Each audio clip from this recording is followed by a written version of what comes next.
papakaning man. Bawo na nga eh. Kaya na nga. Kinadong.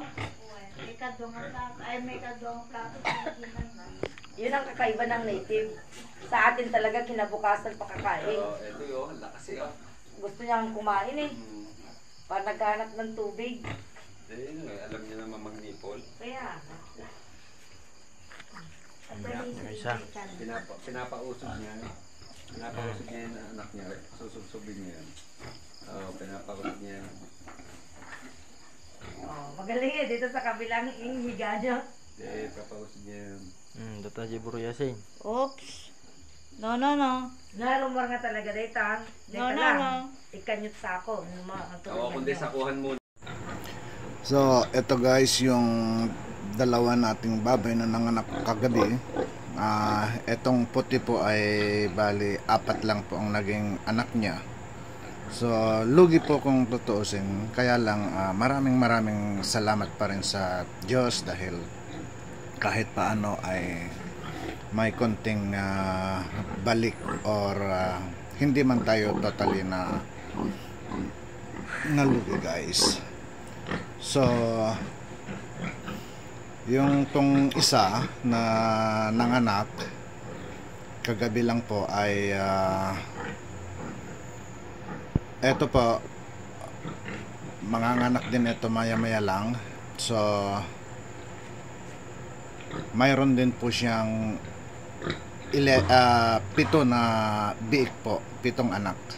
So lahat po ay 11 yung biik po natin. Ito yung bali day 2 na po ito. Ito yung 4 lang po ang anak na baboy natin. So at least malulusog sila. Magaganda rin. At syempre maraming salamat sa ating Panginoong Diyos.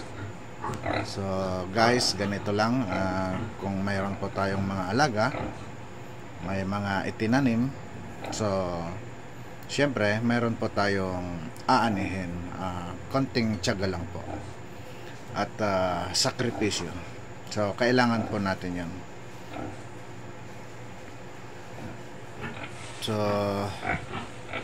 dito guys, mayroon po tayong ipa sa kanyang flooring para hindi po sila masyadong malamigan. Although mga ito po ay upgraded native lang po.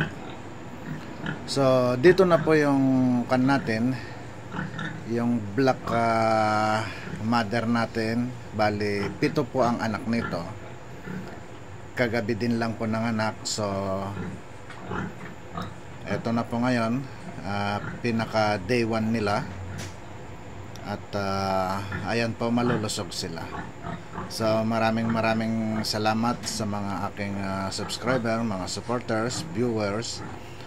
Paki-comment lang naman po kung mayroon po kayong nais sabihin or ituro sa aking pag-aalaga. Although wala po ako dyan sa Pilipinas ngayon, bali yung mga tao ko na lang ang nangangasiwa dyan. So guys, thank you so much at God bless po sa atin lahat.